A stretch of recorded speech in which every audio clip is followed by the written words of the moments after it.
So, I hope you had a good lunch. It's always the hardest lecture to give a lecture after lunch because everybody is very tired.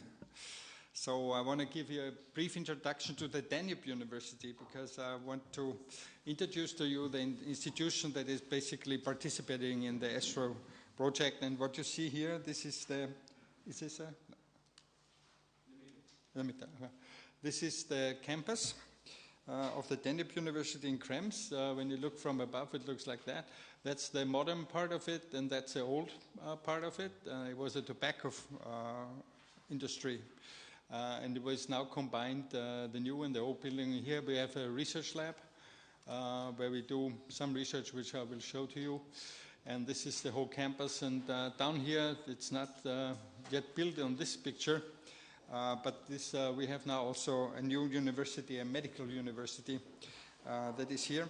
I am basically Dean of the Faculty of Health and Medicine, and we are a postgraduate institution. So we do master degrees and MBAs. We have focus on economy and on biotechnology, architecture, culture. So we are basically postgraduate orientated. And this is what we are. We are a university of continuing education. We are now more than 20 years old.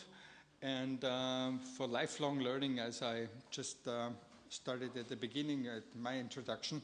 And this is why we also are very eager to take a part of those programs like the Astro program, which is a real postgraduate education program. And I think for the future, with effort and everything, we should go in the direction to increase this postgraduate activity, because we know that the residents during their education, they get the skills, surgery, or they have to work in the hospital, so they know what to do with the patients. But the theoretical part is very hard to teach because there's no time, as we have high economic pressure in our hospitals. So they have to do a lot of patients, and there's not a lot of time to care for the residents and give them education. And this is one of the reasons why we have a strong interest in following postgraduate education. When you go at the School of Economy, it's very natural that everybody has an MBA as a postgraduate degree. When you go to medicine, nobody has an MBA or the MSc, a master's degree, showing that he is doing a postgraduate education. So our title is Doctor of Medicine, but we are not adding anything if we get higher qualification. And so I think to increase the value of education is something we really should look into. And this is why we are interested to take part in postgraduate education programs. And that's why I'm very happy that Gazi Huri took the chance also to coordinate this, and the universities in Turkey took also the initiative with other, Bologna and Lyon and us, to take the chance to get an Erasmus program, Erasmus Plus activity program, where we could do this and kind of start activity in the part of education. So the Danube University has more than 8,000 students worldwide. Average age is 40, so they're really in the midlife. We have about now 19,000 graduates. We have 600 employees. We have lecturers from all over the world, about 1,200 connected to the Danube University. And we kind of have quite a budget to do all of this, as you see here. This is my faculty, Health and Medicine, but we also have Business and Globalization, and we have Education, Arts and Architecture, and you see that the medicine part is the biggest in the university. Also, you see that we have postgraduate students, so many of the students have more than 10 to 15 years already are in their professional life, so they come back to university to get higher qualification as a postgraduate tool. You see this, it started 21 years ago with 97 students, and we are now up more than 8,000, and also with the graduates I just told you. The campus includes also other academic institutions. There's a Danube University, there's a University of Applied Science, which is a Fachhochschule. I don't know if you have this, it's like applied university. Then your private university, this is a university for dental doctors. And the Karl Landsteiner University of Health Science is a basic med school that we have introduced 4 years ago and is now in the 4th year. So it's quite an academic medicinal campus where we can provide education. And you see the landscape, that's the river Danube that you see just outside, about 100 kilometers up the Danube. And this is the Wachau. You see here a castle, that's Dürnstein. And it's a World Heritage area. So if you have the chance to go up to the Wachau to visit Krems, it would be a good chance for you to have a trip from here. It's like 1 hour if you go by car. You can go on a highway and you're right there in this World Heritage. And then this castle is very famous because King Lionheart was captured there in 1200 something, I don't know. And so the Austrians took him because he didn't pay the tax to go along the river Danube. So you see, that's history. We have quite vast technical support in the experimental way, as Professor Redl has showed you some of experiments in orthopedic research, and we do also a lot of this. And we have a lot of industry partners, as you see here. This is from my lab. We are very open to cooperate with industry, and so this is also where we get a lot of funding. And we also get funding sources from the Austrian research collaborations. So this is what we do. In health and medicine, educational research, lifelong learning. We care for European integration, migration and economy. That's also why we are very happy to be part of this project here. And also culture and architecture and arts is something we also want to support.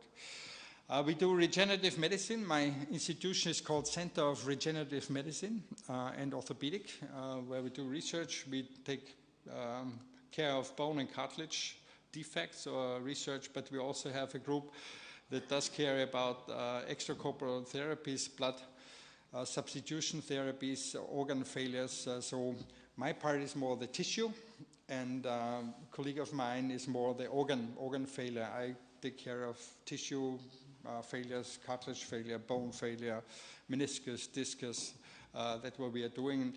And as a common interest, we have inflammation and sepsis. Inflammation is a very important process in the locomotor system. It's not only related to infection, but inflammation is something different, as I will show you. When you overload tissues or when you have problems with tissue regeneration. 2 years ago, we were able to set up a PhD program in regenerative medicine, and we are now in this 2nd year of this, and we're also on the way to create a European Master of Regenerative Medicine for the future. So this is the campus, and if you have any interest to visit us, you can look at the homepage, Danube University, or I can give you my card, and you're welcome to visit me at some point when you want to do that. Are there any questions to the Danube University? So, if not, I continue with the cartilage. All morning was bone. Now the afternoon are different tissues. And cartilage, I think, is very important. Basically, when you look, orthopedic surgeons are always considered, or traumatologists, as bone surgeons. Yeah? But when you really look more closely to the speciality, you see that we are a lot of cartilage surgeons. Because all that we do is basically, or a lot of that what we do, is to preserve the joint function. And joint function is related to cartilage. So cartilage is very important tissue, and you will see that other tissues like meniscus, tendon, ligaments are even as much important than cartilage and bone. So it's a real equity of all the different tissues that play together that the locomotor system works. So bone is one, but there are others. Cartilage is very fascinating. This is from a quote from Henry Mencken. Henry Mencken was a professor of orthopedic surgery in Harvard Med School. And I was there in 1996 for 2 years as a research fellow in Harvard. And he had a lecture on articular cartilage. And the first thing he does, He goes into the audience, steps out, and he sings. He really literally sings out. Articular cartilage is a wonderful thing. I'm not singing because I want to spare you. I'm not a good singer. But he really sings, and he does that because he says cartilage is such a fascinating tissue that he really wants to emphasize that it's so fascinating, and that's why he sings articular cartilage is a wonderful thing. And I was very impressed by this performance. And actually, other thing why I choose cartilage for my research, because I thought I want to make the most simplest thing I can do, the most simplest tissue. And I thought cartilage is this, because it has very few cells. It has maybe 3-4 main constituents, chemical molecules, and that's it. And 60% water, so that's easy. It's a lot easier than heart, liver, very complicated systems. But when you look at it, it turns out that this is a very difficult tissue at the end. And when we look at the cartilage, it's this white glossy tissue that covers the ends of the bone and actually provides the function of the joint, which is a gliding surface. Here you see how it's composed. We also have to acknowledge that this bone underneath, and it's a bone cartilage unit. We always should think cartilage, but cartilage is osteochondral. And you always have to connect it to the bone and not see it isolated as it is often thought of. And also when we started our research, we were taking care a lot of the cartilage tissue, but we didn't think of the bone. And actually, this was wrong, because when we followed our options to heal cartilage, we have to think of the bone as well, because the bone is very important to heal the cartilage. So we have to restore both. We see there are quite some molecules here, which are important for that, and I will go through that a little bit to show you what it is. So what does cartilage do? It has function load transmission, cushioning, elasticity and plasticity, lubrication, and basically it's made to have no wear and no friction. Cartilage, if you have cartilage and cartilage gliding, it's 7 times better than to have 2 plates of ice rubbing each other. This is also a statement by Henry Mencken when I was in his lecture.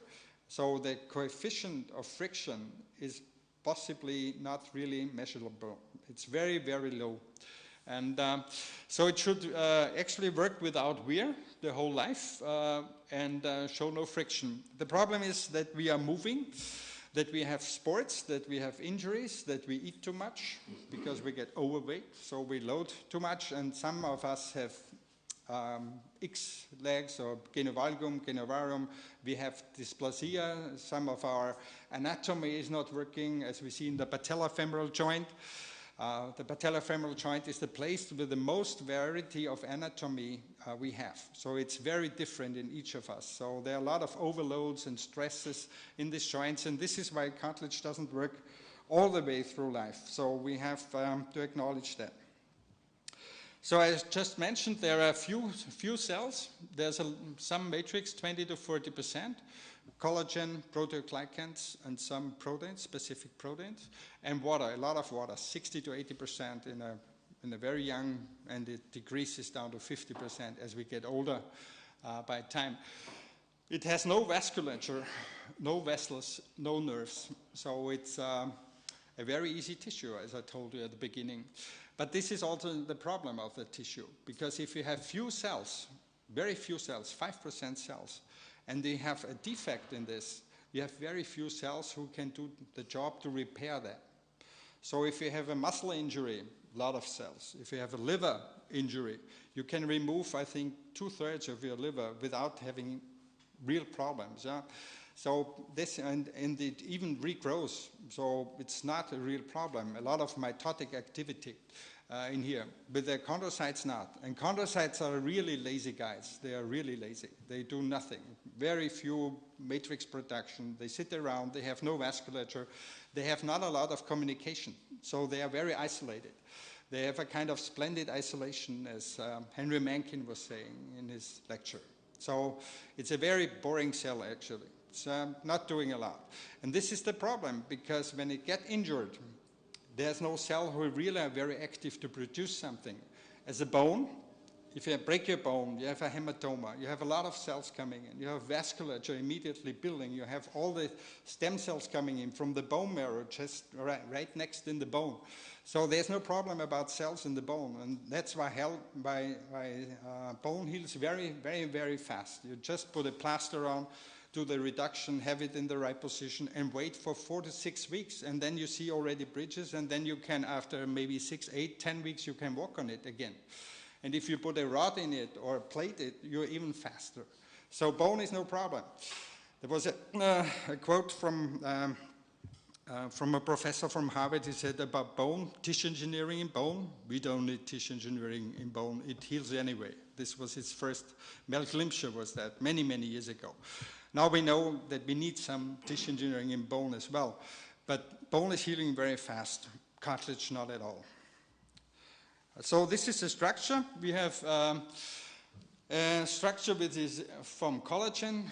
Collagen type 2 is the collagen of cartilage. You should know that. Bone, type 1, most prominent constituent, type 2, cartilage. Then we have proteoglycans, and the orientation of the collagen structure is very important. It's like a water pillar. You know water bed? Yeah. You sit on it. Yeah. And if you stab your water bed, it's not working.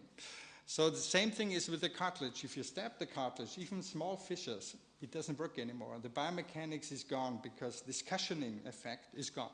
So the orientation of the collagen, which is a very strong material, is very important. Here's the arrangement of the cells. We see we have some arrangements. We have here a zone where the cartilage meets the bone, and this transition zone is named the calcified layer in here. And there are the tight mark. The tight mark marks the tight where the calcification process starts. And so you have a kind of a transition zone from the cartilage to the bone, and this is actually very important for anchoring the cartilage to the bone, because some of the bundles of the collagen come up from this calcified layer, and if you want to restore cartilage, we have to go to the bone to really restore all of this and also the fixation of the cartilage. Otherwise, it delaminates. Here you see such a cartilage in the hyaline appearance. Hyaline means that it's blur. You don't see the collagen bundles. You can maybe have a little idea where the collagen bundles are, but it's a blurred picture. And this is important because cartilage and the proteoglycans mask each other, that you don't see the fibrous structure of cartilage. And the cells are sitting quite isolated here. It's a mesenchymal cell. They are basically, in a grown-up person, they are amitotic, so they are not dividing anymore. They are end stage of dividing. They don't divide anymore, so there's no chance for them really to proliferate. They can proliferate a little bit at the cut, at the border of cartilage, but not within the cartilage. They can show some signs of degeneration, so when the cartilage is basically loses biomechanics, they can maybe start to have proliferation, but just a little bit.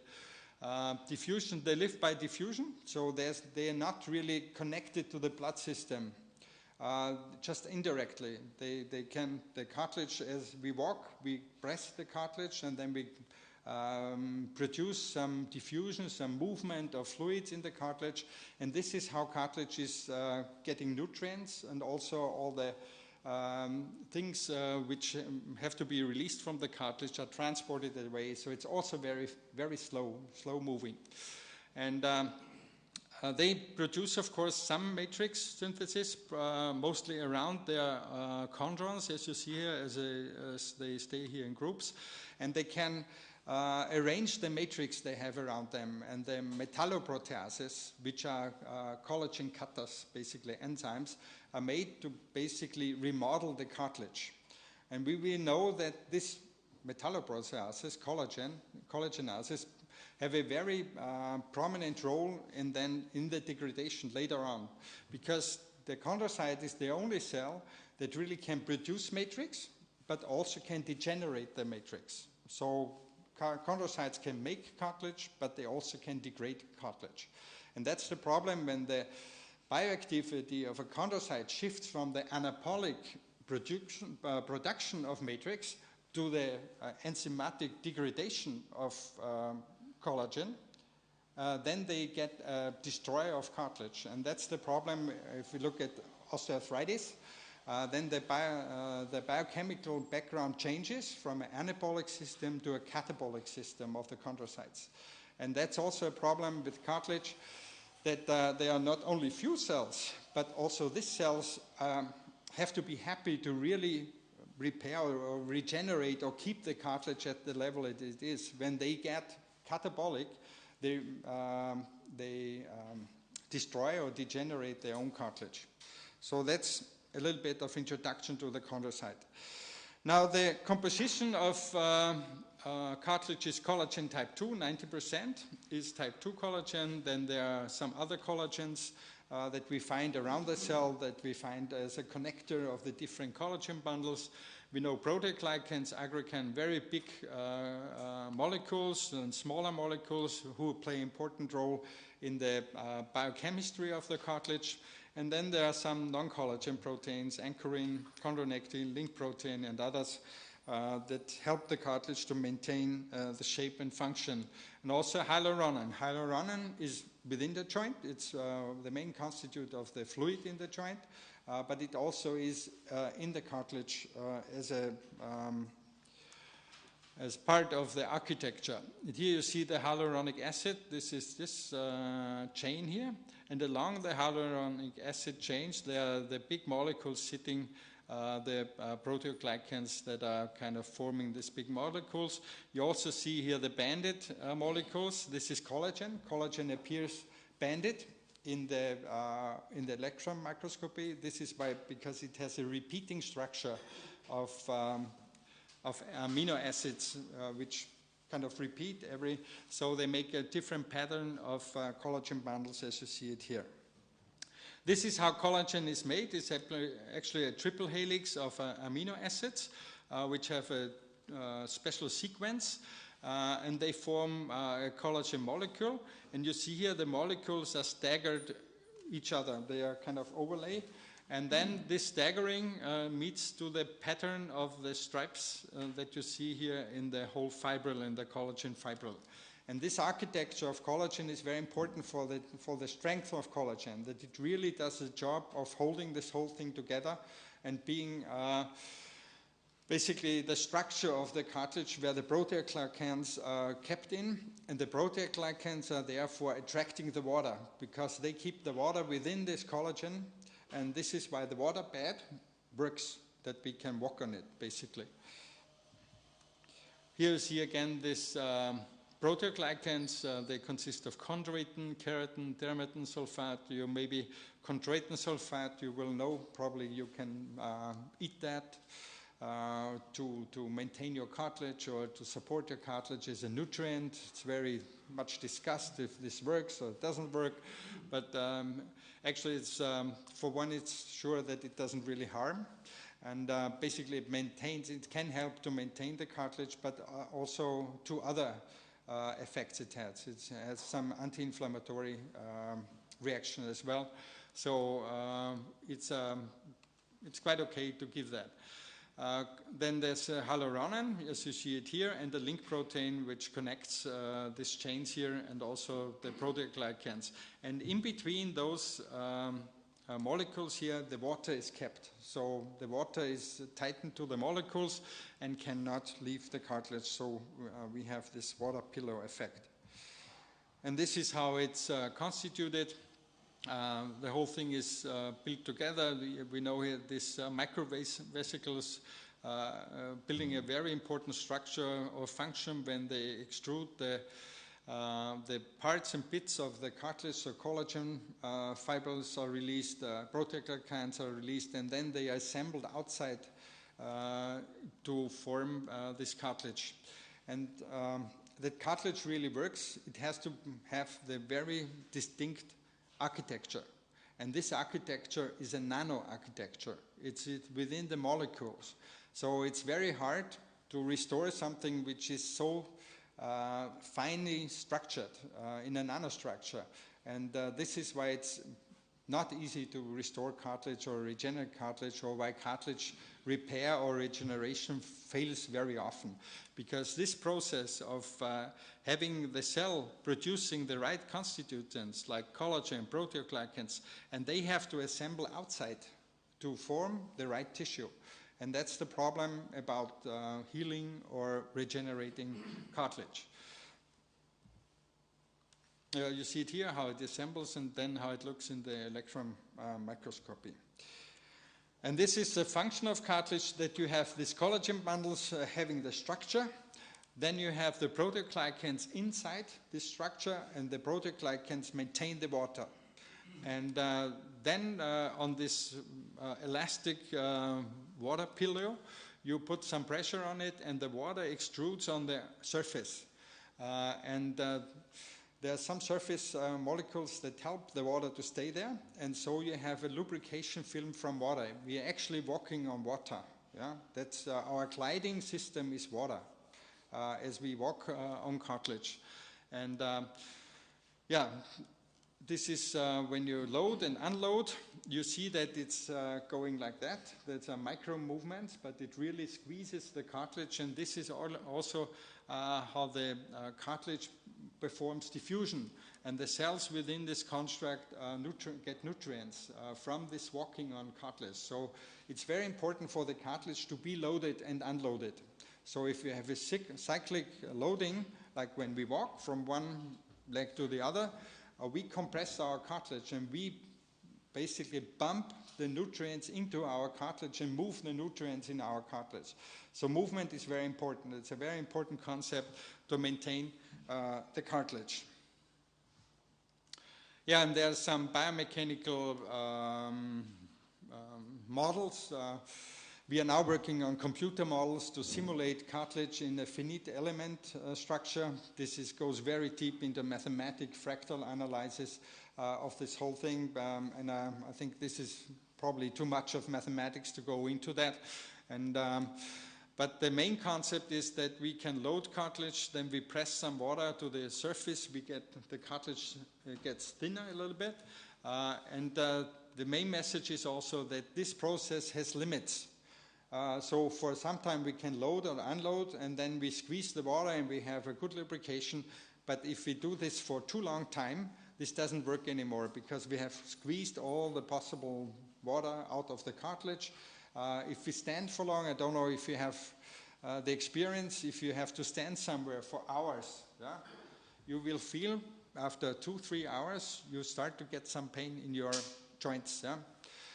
And this is related to because your cartilage loses the ability of cushioning. Yeah? Your cartilage gets thinner, you have less water in your cartilage, so your forces go direct to the bone. And the bone has a lot of nerves. Cartilage has no nerves. If you have a hole in the cartilage, you don't feel it at the beginning, but you feel the bone underneath. Or other structure like ligaments or tendons that can be also have signs of overuse. But so you have some time where this works very well, but then it kind of decreases your ability of cushioning. And this is why it's very good for us that we have about 6 to 8 hours sleep, where we are lying, and our whole cartilage system can recover. We would not be able to really stand forever, because we would have pain and our cartilage system would not work.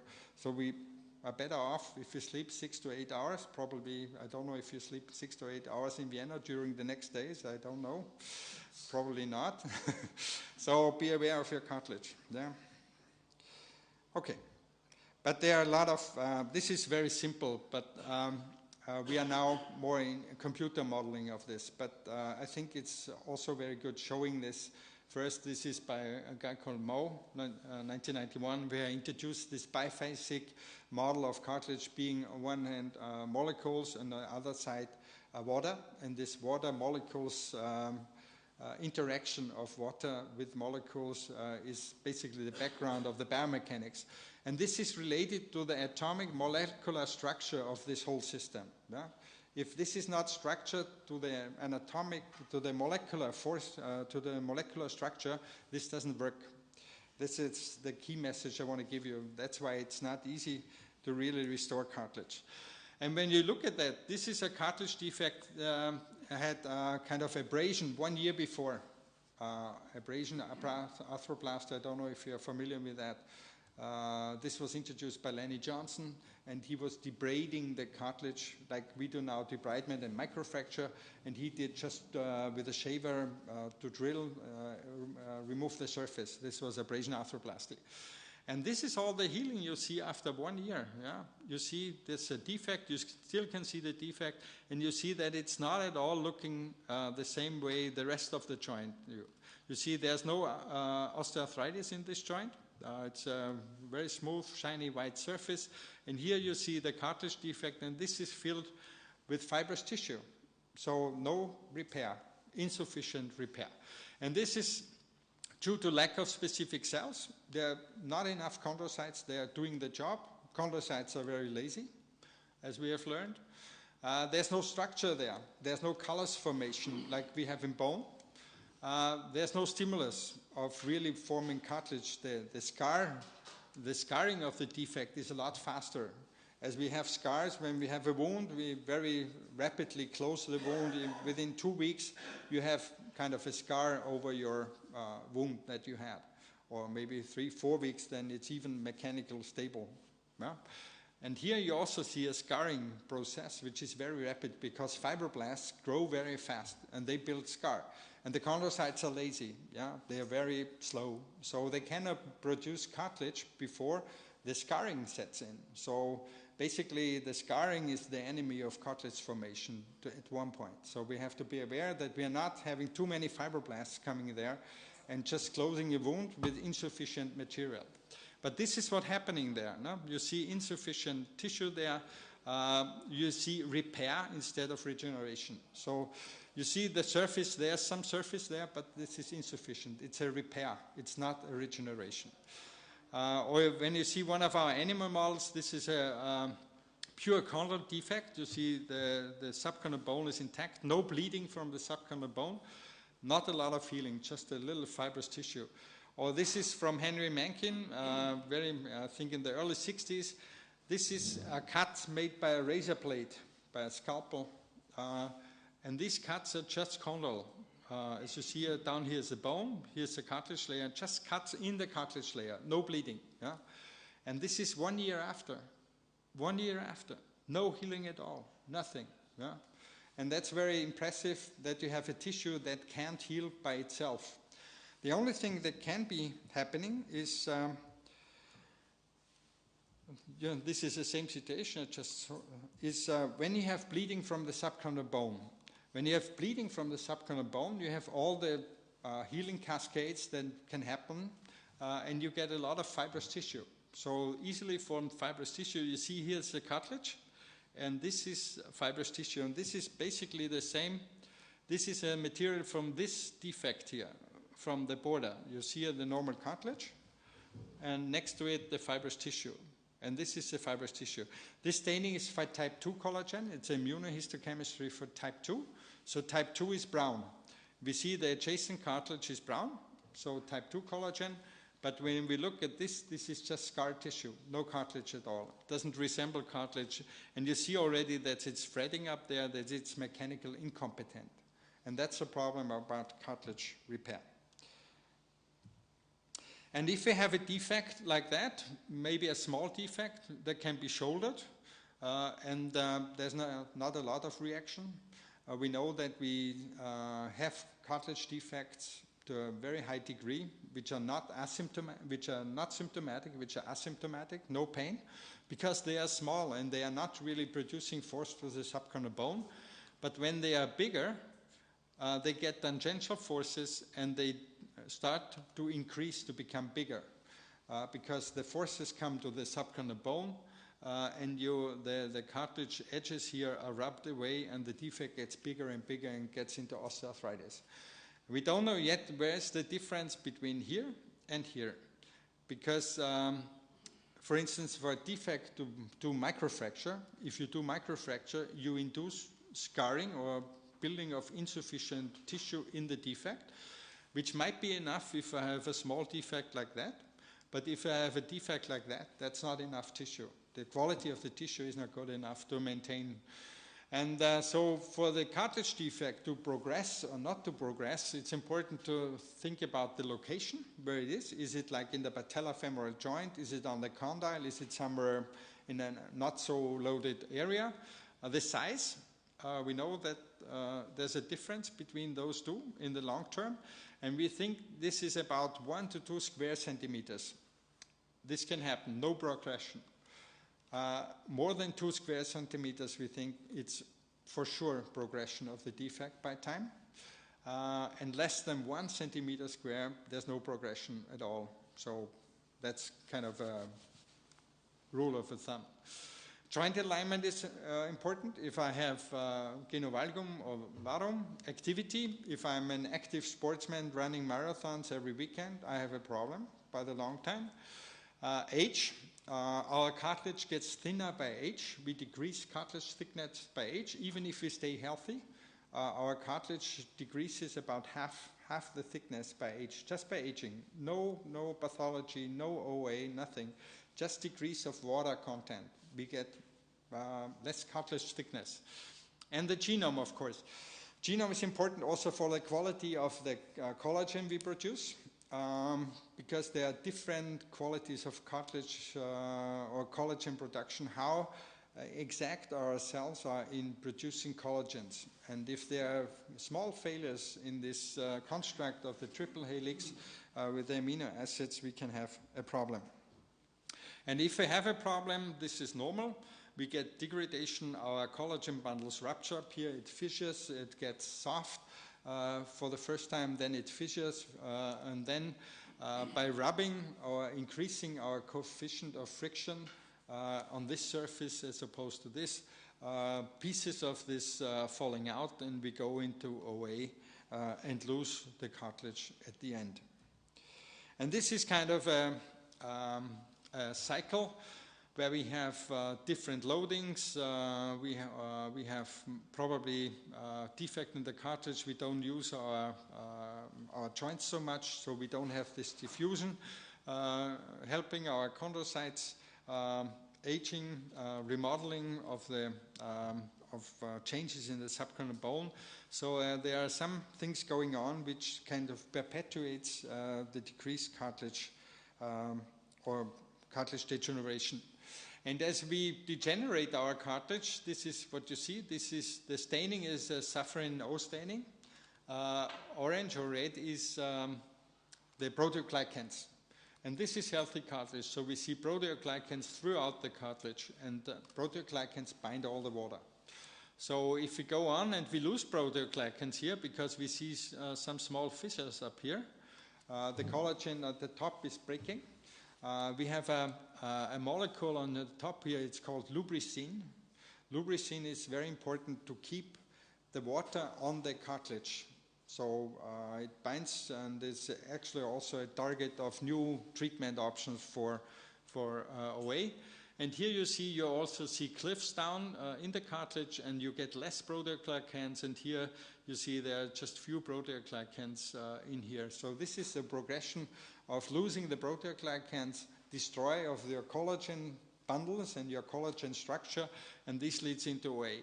And then, if we are starting here, we get a lot of pressure to the subchondral bone because there's no cushioning anymore. The cartilage is gone. So, and then we find changes in the subchondral bone. And this leads to formation of cysts, it leads to the formation of osteophytes. And we're also now working into early onset of OA that we see changes in the subchondral structure at all kind of being the first signs of OA, that the cartilage loses some of its nanostructure, and then we get more forces down to the subchondral bone and early changes in the subchondral bone as an indicator for early OA.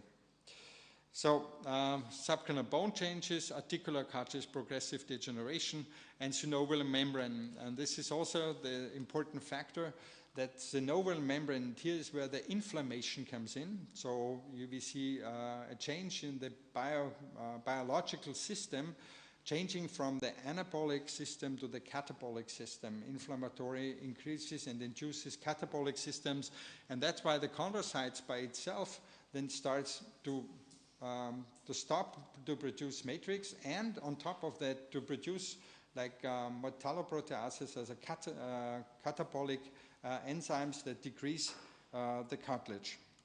And this is why we are ending then like that. If we go into OA, we feel first pain on loading. We have a little numbness or a little pain in the knee or whatever when we have knee arthrosis, if we walk for a longer time or if we stand too long a time. Then we get effusion and crepitus as the surface degenerates. Then our range of motion decreases. Then we get inflammation of the synovia, which becomes swelling and becomes painful. And we go into a process that we call osteoarthrosis. And I just started to tell you that cartilage is just one piece of the whole structure. So we see that the synovia, the bone, the cartilage, the ligaments, the tendons, and the musculature is the joint is an organ concept. So if we really want to know how osteoarthritis works, we have to look into all the tissues to really know how they work. And those are some of the anabolic enzymes you see here, and the catabolic enzymes. And here are some of the real enemies of like interleukin-1, tumor necrosis factor alpha. These are kind of mediators of the inflammation of the swelling and diffusion in a joint as your cartilage degrades. And and the others, like bone morphogenetic protein, TGF-beta, those are kind of opposing this process. And this is actually how we start with the cartilage, articular cartilage. Then we have the tight mark. Here we have the calcified zone, calcified cartilage, and here the subchondral bone.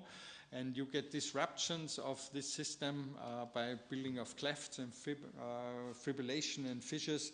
And then the whole process of losing proteoglycans, decreasing biomechanical forces that starts then comes into place. And this is just an overview of that, what happens then with all the enzymes and all the inflammatory response that perpetuates this process as it goes on. And just to show you, there's a lot of research behind that. If you really want to go deeper into that, what comes from a healthy cartilage to arthritic cartilage, there are a lot of players in that game to really transfer this, not only mechanically, but also biologically in a catabolic system. So, and that's why osteoarthritis, as you might have seen patients, they have a little of OA and they walk for years or decades. They start to have maybe a post-traumatic problem when they are 30, and then they come 40 and 50, and they have some pain but not a lot, and you can treat them or substitute them with nutrients or give them injections in the phases where they have inflammation, and it calms down again. But then there's a certain time point when the whole system tilts and gets into inflammation, and then you have very often a very rapid increase of the degenerative process.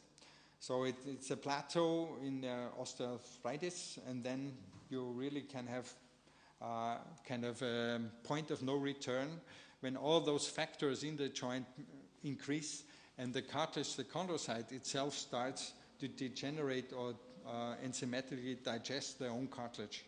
And this is when the whole system collapses, and you see the joint space goes down within 6 months, or you see some joint space, and then after 6 months, patient is back with a lot of pain and decreased or no joint space anymore, and you have to do a total joint or replacement as a solution of the problem, because there's no biological solution anymore to that problem.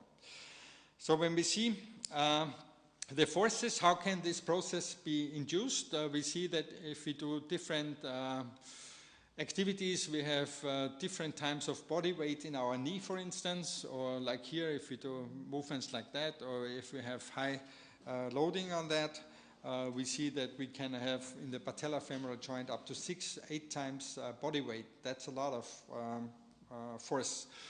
And there's also molecular biology behind that. I don't know if you see that. I just want to guide you a little bit that this is physiological mechanical stimuli, and that's non-physiological mechanical stimuli. That's a very good paper by Bada, Salter, biomechanical influence of cartilage homeostasis in health and disease. So if you want to understand how cartilage works in the biological sense, you should read that, because this guides you through all the mechanism of the transmembrane transaction, how force is transmitted into molecular biology reactions of the cell. And that's very important, because this is where actually OA or overload starts.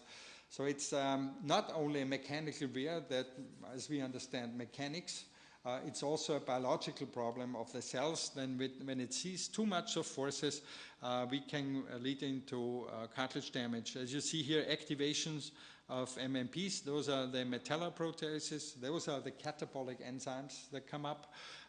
We have apoptosis. If the cell is overloaded, it starts to have what we call a programmed cell death. The cell stops all the activity. It's still there, but it doesn't do anything. Cell is overloaded and cannot cope with the load that it's seeing. And the second thing, one is overload, and the other one is injury. Injury prevention is very, very important for the joint preserving strategies.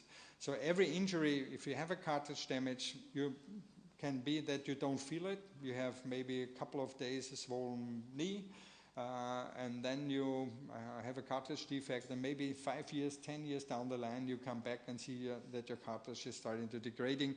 So we should be very eager to look at sportsmen or other persons who have injuries to see the fine symptoms of early cartilage defects, and maybe make an MRI earlier to know if there is a cartilage defect or not.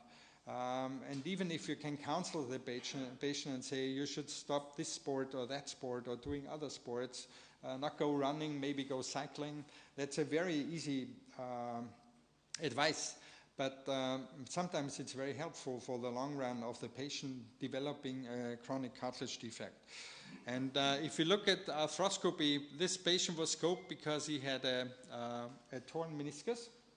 But when you see here, he also has a very huge cartilage defect. And this is already debrided. It was just a fissure. So if I debride it, you see that the cartilage is about almost 1 centimeter wide and about 3 centimeter long. And of course, the meniscus is degenerated and has some rupture, some problem. And then if you look at different papers, review papers, this is one of it. 40% of arthroscopies in sports show relevant cartilage defects, even if they're not symptomatic. So cartilage defects are very often. You see them. I don't know if you have the experience. You have a patient who has a meniscus tear. You go in, you see the meniscus tear, but you also see 1 or 2 small cartilage defects somewhere in the knee. So they are not symptomatic, because smaller defects are not symptomatic, but bigger get symptomatic by time. So, and we have to address them. And that's, again, very important to decide if it's a bigger defect which might become problematic or a smaller defect. So we have to take care maybe of patients which are here. They are in the 20s, 30s, experience a cartilage defect by accident in sports, and otherwise the knee is okay, or the cartilage is well preserved. And then we have maybe another chance to do something at the early onset of OA later, when we can do something to treat those options here. And to treat cartilage defects, just little clinical aspects of this. We can do microfracture, we can debride. Microfracture induces bleeding. We can transport osteochondral plaques from one place to the other, or we can do cell transplantation and solve the problem in this way. This is very instructive, what you do with microfracture. When you do microfracture, you induce a blood clot formation in the defect, and you break the subchondral bone in various aspects, as you see it here. And this is something you need when you have a successful microfracture. You need a blood clot in the defect. And that's what are we not doing after microfracture in a joint? What would be not good if I finish my surgery, I've done microfracture like that, what would you think I should not do? What I maybe do in other procedures? What can remove a blood clot?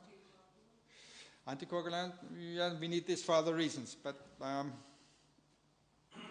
suction drainage, yeah. A doctor who does a microfracture and then takes a drainage on suction, you can maybe do it as an overflow. If you have bleeding or if you have synovitis and had a lot to do with a synovectomy, you can put a drain but with no suction, yeah. And because if this is not staying in the defect, there's happening nothing, yeah? Nothing. There are no cells in there which can heal or regenerate or repair. So you have to be very careful to have the blood clot in the defect. You want a question? Yeah, I think so. Okay. So you see, that's very important. No suction drainage, and you really, if you have to let down the tourniquet and look if there's a formation of a blood clot in the defect. That's very important. Because if there's no blood clot, there's no healing at all. And this is one of our experiments where we looked at microfracture in the early 6 weeks or 12 weeks after. You see that's a microfracture hole, that's the bone. And you see here the tissue is growing up from these holes and forming a layer of tissue. And you see it's a little bit like cartilage, but it's not cartilage at all. It's mostly of this is very fibrous. And it holds within these footholds, and that's actually why microfracture kind of, there's not only tissue formation, but it only in the footholds of where we put our penetration of the subchondral bone, this increases the mechanical stability of the tissue, as you see it here. But in the long run, it does the following. This is the same you saw, that we get an elevation of the subchondral bone because you get formation of tissue, and this is the same process as the bone formation, because bone, when you form bone, you also form first cartilage, and then through the process of endochondral ossification, you get bone. And if you do a fracture here, microfracture, that's why it's named fracture, you also induce some bone formation. And now there are, in the last 3-4 months, there were a lot of papers coming out that the early failure of microfracture is very often related to this bone formation, because you get a very thin cartilage layer on the bone. And we have published this about 14 years ago, the elevation of the subchondral bone by microfracture. And now we see that it's one of the limitations of microfracture, that you get this endochondral bone formation and the endochondral ossification and thinning of the cartilage. And this is why when you look at the, one of the results, that's the wrong one. No, I thought I have it. No, sorry. Is one of the limitations by sports injuries. If you do a microfracture, after a couple of years, you get problems again. And if you look at the papers by Kreutz or others, or Kai Mithöfer, they have published that after 2 to 3 years, microfracture fails very often, because you have the bone formation, you have the thinning of the cartilage, and they have an inadequate tissue within the defect.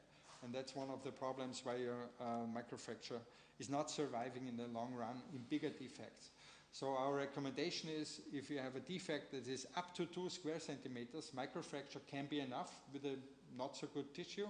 But if it's bigger, then you get the shear stress and everything, the biomechanics gets too high for the tissue which in there, and it does decrease. So the other option is mosaic plastic. You take cylinders from somewhere else and put it into the defect. One problem is that you have to take cylinders from somewhere else. So you rob Peter to present it to Paul. So it's not a good concept in the long run. And I do mosaic plastic just for defect if I need 1 or 2 of the cylinders, not more.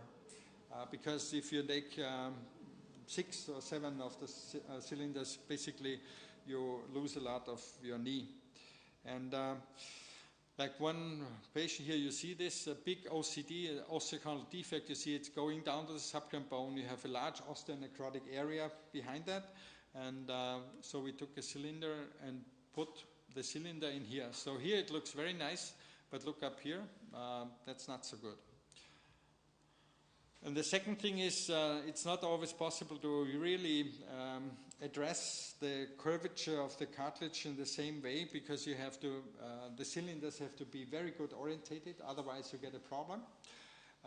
And it's not always, as you see here, it's tilted, it's not really connected, this is a little bit too deep. So it's mosaicplasty, I consider one of the most difficult surgeries, because you have to have very, very, very precise to put the cylinder in the same way the original surface was. If it's tilted like that, bad result. If it's too much pushed in, no effect of the biomechanics. If it's prone, it will be, sometimes it even comes off, the cartilage top comes off. So you have to be very careful with that. And that's the second problem here.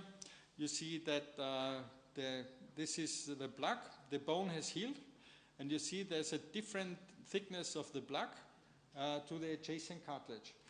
If you look at knee cartilage is between 3 and 1 millimeter thick. So if we take it from the trochlear in the outside, we have probably 1.5 millimeter. If we take it in the condyle, in the load-bearing zone, we have about 3 millimeters. Yeah? So you put 1.5 millimeter cartilage thickness in an area where usually 3 millimeters is. If you look at patella has 6 to 8 millimeters cartilage thickness. Yeah? It's the thickest cartilage that we have in the human body. So if you take a cylinder from the trochlear, 1.5 millimeter cartilage, in the patella, where 6 millimeter is usually there, it's not a good idea. So it will fail for the long run. So mosaicplasty in the small defect, where you have bone defect underneath, a cyst or osteochondral lesion, osteochondritis dissecans in a small area, it's a very good solution, because it's fast, and if you are technically correct, it's a good solution. But it has some problems if you go for different areas and different cartilage thickness. And activity levels show the same. Here's microfracture, that's oats, so it's better than microfracture in the long run, but it's limited in the size. And that's also, if you take too many plaques, you get problems. You have from the donor side, where you take the plaques, you can get problems. So there's cell transplantation coming in, chondrocytes, delivery of chondrocytes. You take a biopsy, you proliferate the cells and inject the cells under periostal flap. This was published in 1994 by a group of Brittberg and Peterson. And this is, the background of that is you take a lot of cells into the cartilage defect to allow the chondrocytes to restore cartilage as original tissue. And you need a lot of cells there. Usually, we implanted about 1 million per square centimeters. That's by far too many than we have usual at 1 square centimeter. But we need a lot of chondrocytes to do the job and to be faster than the fibroblasts. So the background is to bring competent cells there, to bring chondrocytes there into the defect, and allow the chondrocytes to restore the joint. This is my first chondrocyte transplantation in Vienna, 1997. And here I inject the cell under periostal flap. At this time we used periosteum to cover the defect and suture to the defect. And this is the moment where I inject the chondrocytes. So you harvest about 150 milligrams, which are about 400,000 to 500,000 cells. And you expand them up to 20 million cells within 4 weeks. And then you inject your 20 million cells into the defect. And those chondrocytes can help to really restore or regenerate cartilage as much as possible. It's not really 100% articular cartilage, but it's much closer to what we get without that. If you do a microfracture on a defect like that, you have seen the result before in the joint, which is a lot of fibrous tissue. And this was a study by Daniel Seris and his colleagues. This is the result of the microfracture in a biopsy in a human study, 12 months after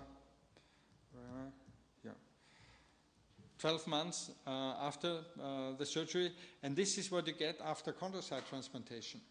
And you see this is clearly much closer to normal cartilage than we have here. Here you see the bundles, you see the collagen, You see that the proteoglycans are not very good distributed, and here you see almost normal cartilage. You even can see some kind of tight marker here, so that it's the calcified layer. So we are much closer to normal. We are not normal. It's not possible to really restore cartilage to normal, to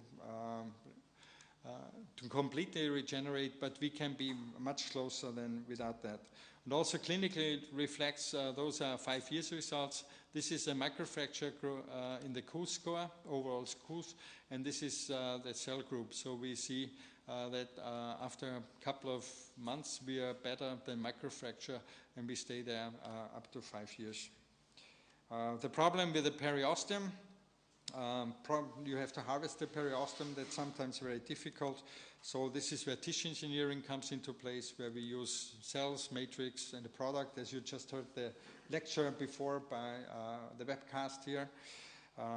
And the same thing is for cartilage, that we used different cells, chondrocytes, stem cells, adipose-derived cells, use some matrices as a biomaterial, and then form a product. This was a concept that we have a cell suspension, we put it on the matrix and put it in the cartilage defect. And this is the problem about chondrocytes. They can proliferate when they are in a culture dish. We know in the cartilage itself they cannot really proliferate, but they get fibroblastic. So they become a phenotype which is not really chondrocytic. But when we put them back in a 3D culture, then they become chondrocytic again. And this is one of the tricks when you have chondrocytes and to grow them in the culture dish in a monolayer, to bring them back in a 3D medium, like a gel, like a sponge, like something where they can have a 3D structure. They can re-express a chondrocytic phenotype and stay differentiated and really do the job of regenerating cartilage. And this led to a whole industry of different technology to transplant chondrocytes. You can use a sponge, you can use a membrane, you can use a gel, and we have used some of this, as you see it here, in our research and also in the clinical application. Just to understand, I'll show you just one experiment we did. This is a sheep model where we had sheep and produced a condyle defect. You see here the condyle defect, and this is 12 months after. And as I told you, the subchondral bone is intact, so no microfracture. You see nothing. Yeah? So no healing. So cartilage doesn't heal. That's true. Yeah? When you do microfracture, you get some elevation of the subchondral bone. You get some cartilage-like tissue, but not normal cartilage. When I add a matrix, it doesn't help a lot, at least in our model. We still got in some sheep a lot of bone formation. But when we add matrix and the cells, you see that we have some cases where we have almost normal cartilage. So cells and matrix are really a concept that can do the job. So there's a lot of research going on about the concept, which cell do we need, which matrix do we need, which biomaterial do we need. Here are some just, you can't read that, but it's just one plate where you see all the clinical studies that are ongoing with different materials, with hyaluronan, with collagen, mixtures with polylactides. There are very different stories about that, and probably this is not for basic research here in this concept, but that you know, this is a defect. You see here a big defect, debrided, and this is not periosteum anymore, that's a collagen membrane. And the good thing is you just take it from the shelf, you cut it in the right size, and you suture it to the defect. And then you see also the injection of the chondrocyte cell suspension underneath it. So we also used hyaluronan matrix, a product called HYAF. You see here also arthroscopic. Also this is a matrix with cell inside, and this is also a matrix with cell inside. And this was the results 2 to 7 years. We now also publish 10 years results, and you see that we get quite a sustainable results. And you see this here or that here. These are our black sheeps. They were where we used this concept in osteoarthritic patients. Those were young patients who had a trauma and developed already osteoarthritis at a very early age. And we thought before we do an implant total knee, we try the concept of chondrocyte transplantation. But this doesn't work in a way. It only works in isolated defects with the rest of the joint being intact. And we also published the 10 years results now. Martin Briggs published this in the American Journal of Sports Medicine. And he could show for the isolated defect, not OA. We had 8 patients that had OA, and the rest, about 60, had normal other cartilage, just a cartilage defect, but the rest of the joint was okay. And we could sustain a very good result up to 10 years in those patients. Here's one of them. You see a continuous layer. This was the original defect from here to here. And you see there's a layer of cartilage which has sustained over the years. And one, at the end, very important for the concept of regenerating cartilage is movement. As I've told you, cartilage chondrocytes live on diffusion, so they have to be moved early. So continuous passive motion is very important, that you put your patients on a continuous passive motion machine and let them move within 30, 40 degrees, that they get some movement and that the chondrocytes seize the load. Just first days immobilization to keep the chondrocytes there, and the matrix, no drainage, that's also important. Then you do this continuous passive motion, and then after 6 weeks you start increasing weight bearing. So a chondrocyte transplantation is a job about 12 weeks after surgery, where you need some rehabilitation or unloading of the surfaces. So it's not a quick fix surgery like a meniscus. You cut the meniscus and then it's done. You have really to wait and prepare the patient that he needs time, because a chondrocyte is slow. So it takes time to really produce matrix, to build some filling of the defect. And that's just one experiment that we did by loading chondrocytes. These are chondrocytes, as I told you, they get fibroblastic when you grow them in a monolayer. And when you mechanically stimulate them, they become round again.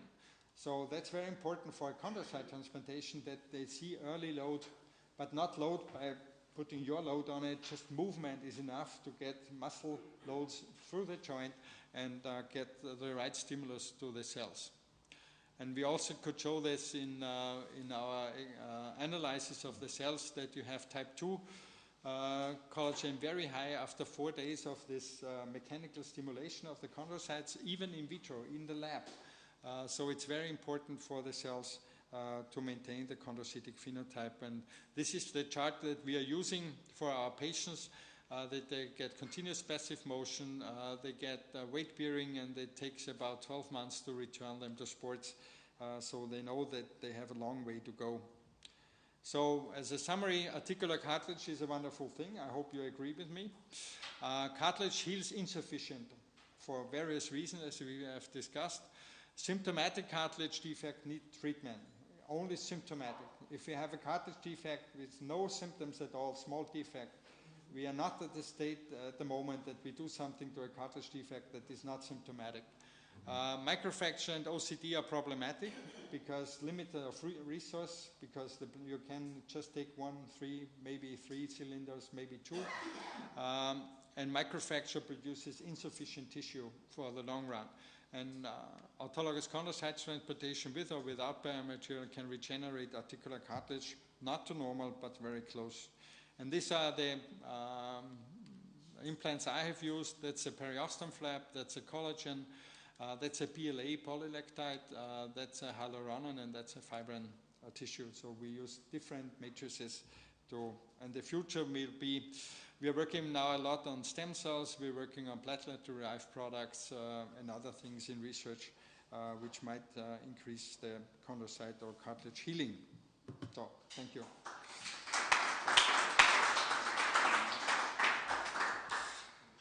So, any questions?